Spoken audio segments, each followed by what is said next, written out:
Welcome back to my Nerd Corner. I'm trying to think of a name for this program. I haven't thought of one yet, so right now it's the Nerd Corner.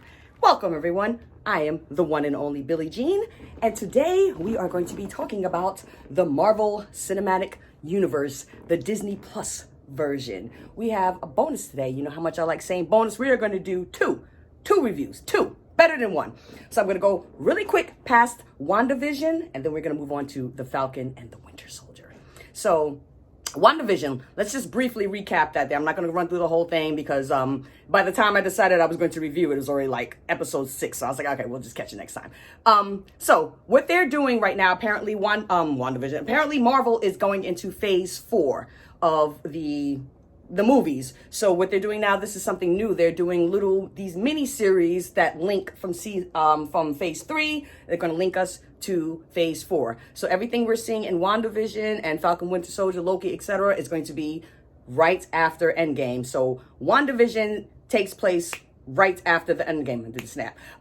So what we have to remember is that for us, it's been maybe a couple of years, but in universe, it's been weeks, days, like they're still just recovering from coming back from the blip. So we have Wanda. It's a really interesting show. It takes a couple of episodes for you to really figure out what's going on, but it's going to keep you hooked. Do not give up on it. I watched the first episode, which was, if you've seen anything about it, she's creating these sitcoms in this world she's created for herself, and Vision, who Thanos killed him, but I'm not going to give too many spoilers, but Vision is there. So yeah, we have these sitcoms, and they began in the 50s with it looks like a Dick Van Dyke type thing. So I was just watching it, and I'm just like, I really don't know what the hell I'm supposed to do with this, but I'm going to hang on because, it's Marvel. So hang on, episode 2, 60s, 70s. So every episode, they're 100% spot on mimicking a sitcom that you will recognize. Like if you are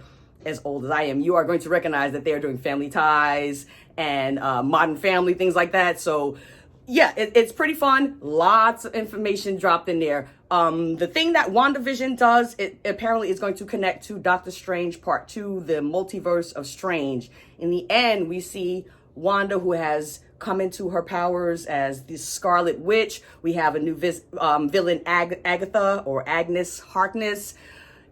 The way WandaVision ended, you don't know where Agnes is going to be in terms of being a villain. Like, you remember at the end of one of the X-Men when Magneto had lost his powers, and then he's playing chess. He puts his hand out, and the chess piece moves a little bit, then it goes black. So at the end of WandaVision, the Agnes character goes, I'll be seeing you, not if I see you first. Wink. So we don't know, is she under Wanda's powers, or is she just playing dumb? We don't know. So it's a great cliffhanger. They left us Wanda somewhere in the mountains. It's kind of sad what happened to Wanda and her children. Watch it. Stick through it. Trust me. Stick through it. And it's going to probably make Doctor Strange Part 2 make a little bit more sense, because from what I understand, Elizabeth Olsen, the woman who plays Wanda, wonderful, man. She does. I can't even believe she's the Mary-Kate's and Ashley's sister. I had no idea until maybe a few weeks ago. I was like, what the hell? Olsen. But anyway, she does amazing in it. Oh, the character's amazing. They talk a little bit about Captain Marvel, so we might be getting a new Captain Marvel. I'm not so sure that Brie Larson is going to be continuing with Marvel, so we might have a new Captain Marvel. We have some new villains coming on. We might have a little bit of crossover with X-Men. They did some little switch up. If you remember X-Men, they had this gentleman play Quicksilver, who was really fantastic actor from American Horror Story.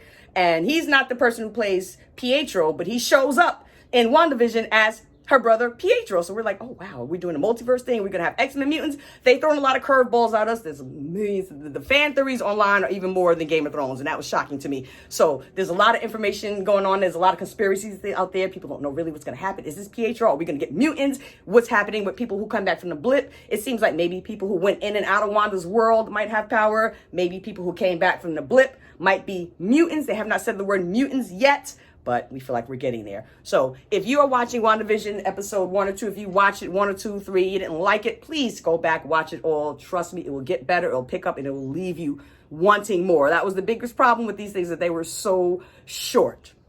Okay, so yeah, WandaVision's over. So now they give us the next thing, and that is where we are today. We are at the Falcon and the Winter Soldier. Man, is this a good show? This is amazing. Let's start off first with the cinematography. I mean, I'm going to give you two words here: Marvel and Disney. If there's one thing these guys know how to do, is throw money at something and make it look amazing. So when you're watching the opening scene in The Falcon Winter Soldier, it looks like a Marvel movie. They have not skimped any on the budget. It is grand scale, wide shots. All the CG is nothing. It looks like Infinity War quality. It's like a mini movie. It's a 40-minute actual Marvel movie. The cinematography, it looks beautiful. Everything looks beautiful. The costumes were amazing. The score, the sound, it was triumphant at times. It was, tragic at times. It was beautiful. Everything about the score, the way it sounds, looks, everything's going to be beautiful right there. Characters, we know Bucky, Sebastian Stan. He is back as Bucky. Now, I don't remember. Now, I saw him in Winter Soldier and Civil War and, all the other movies. I don't remember him being this hot. I mean, he looks amazing. I almost had to break out the Sploosh 1000 for him, he looks great. Anthony Mackie, amazing. Oh, I didn't even realize how much chemistry they have. Like, when I went back, after I watched this, I went back and watched Captain America Civil War, just, to remember how it was when they were together. Man, they had some buddy chemistry. That was some, Lethal Weapon, Rush Hour chemistry they have going on there. And I really enjoyed that. There's a new young lady in here. What's her name? Erin Kellyman. I might give us a few spoilers, but I'm going to try to keep the plot intact for you guys here. Erin Kellyman, she plays Kali. She's a villain. She's so badass. There's a scene in there where she's fighting with the Falcon on top of this truck, like they're having this big battle on top of a moving truck. She's whooping ass up and down all over the truck. Freckles and, this big curly red hair. She looks like I've never seen her in anything before. She's got this little accent, this really sweet smile, but then she started kicking ass. Some spoilers, she may be a super soldier.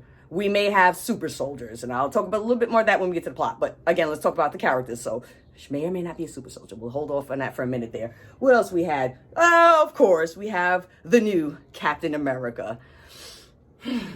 The jury was out on episode 1, and that's why I waited till episode 2, because when I first saw him, he didn't really say a lot. And then at the end of the scene of the show, they showed your new Captain America, and then they flash on him, and then boom, cuts to black. So I'm like, okay, I didn't get to see him there, so I was like, I can't judge him yet. But in episode 2, he's here. I want to hate him so bad because he's not Steve Rogers. You ever, you feel like somebody's pretending. It's like, you didn't earn that shield. You wasn't in the ice for 75 years. You didn't lose Agent Carter, So it's like, I don't want him in it, and I didn't want him to be good, because when I first saw him, that last scene has been memed into infinity with him with the mask on. I don't know what that was. They did it so quick, but everybody caught it. So I wanted to hate him, but he's good.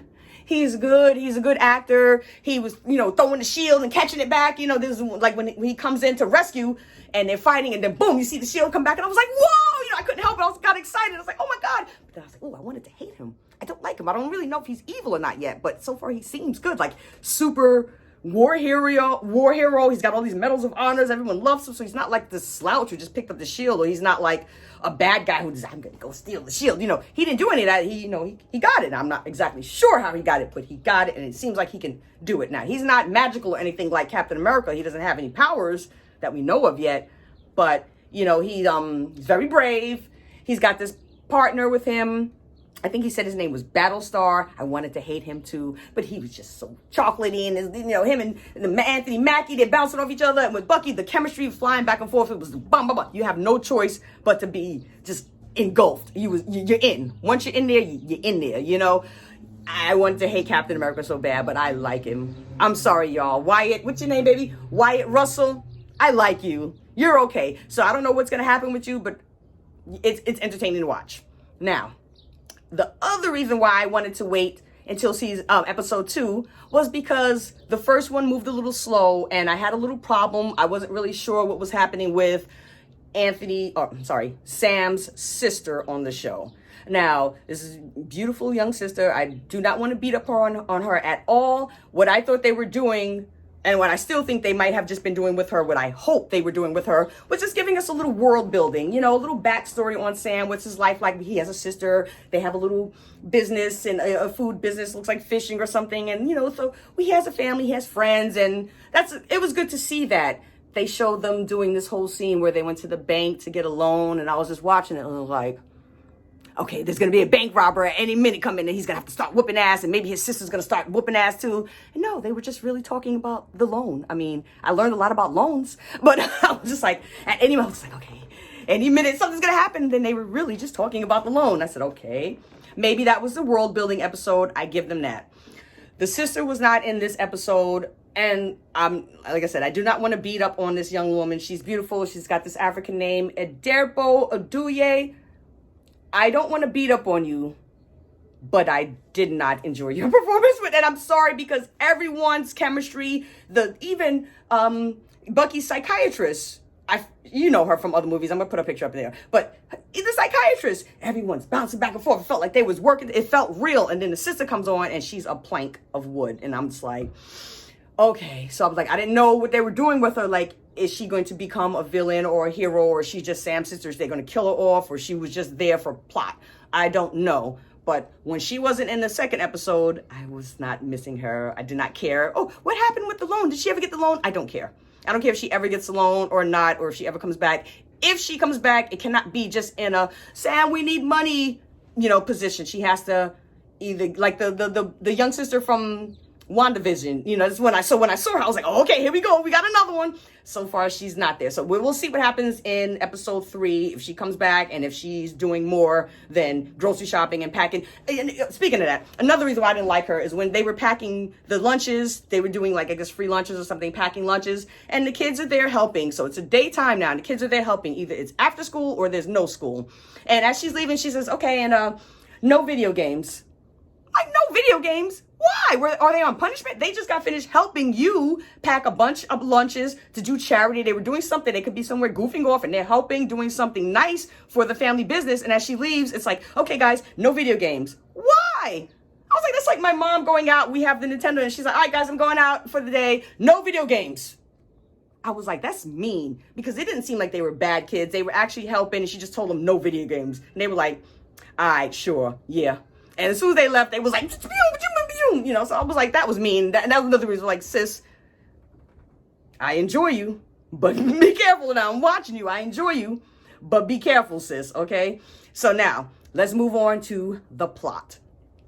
In the end of Endgame, we saw an elderly Steve Rogers give up his shield to Sam. And there's a lot of controversy about that, because some people don't want him to become the new Captain America. They want him to stay Falcon. If we're going to get a new Captain America, I actually would prefer it to just be someone else at first, maybe be someone else.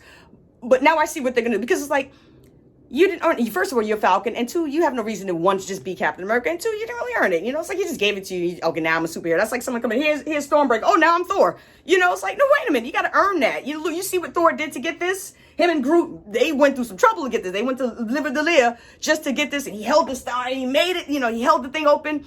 He earned this weapon. What did you do, Sam, to earn that shield? So I think that's what they're going to do. They're going to let Sam earn the shield. Now, I could be wrong. I do not read spoilers. I want to be surprised. I could be wrong, but I feel like what they're going to do now is show us the journey to the next Captain America, not just here's the new shield. And then even with the new gentleman Cap, Wyatt Russell, here's the new Captain America. Why? Like, okay, yeah, he's a great soldier and everything, but why? How did you earn it? What did you do? Like, what trials and tribulations have you gone through? Nothing. So it's weird to see, someone just hand him to that. So it seems like what they're going to do, we have a little group of sub-villains who apparently are like vigilantes. They like the world better when it was the blip. They like, I guess, maybe less people the way the world was. They really haven't told us too much how the world was during the blip. But this group of bandits, who may or may not be super soldiers, they were smuggling vaccines and stuff. So it's like, what's going on here? We don't know yet.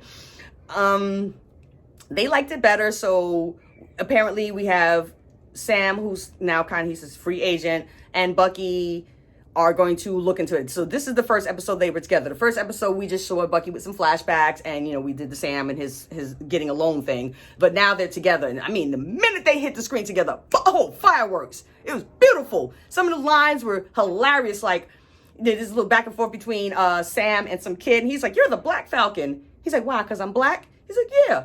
He said, "So what does that make you? Black kid?" You know, I mean, there was some good, I was laughing at that for a long time. There was some good dialogue in this here. No one got alone in episode 2.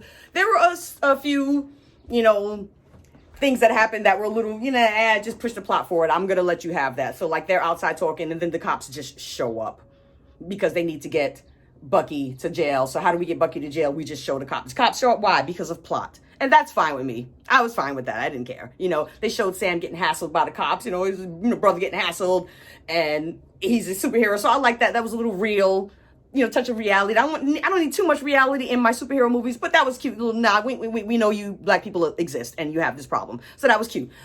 So we're gonna see exactly what happens this week. It looks like now.